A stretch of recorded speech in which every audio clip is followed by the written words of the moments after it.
Today we'll talk about how can you disable one-click trading on your eToro app. We go to figure out the solution on how you can do that on your app. So you just follow this ways, then it's going to work with you. So all you have to do, so you just go here above this sign, click on it here.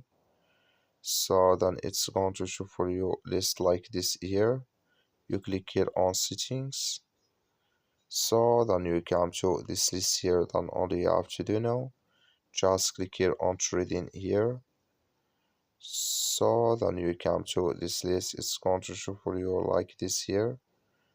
Then you go down, just keep going down. You come here to one click trading, click in this sign or this color. Like you see color, it's gone. That's mean here one click trading disabled with us now. That's all you have to do. Thank you for watching. Don't forget to support us by liking and subscribe.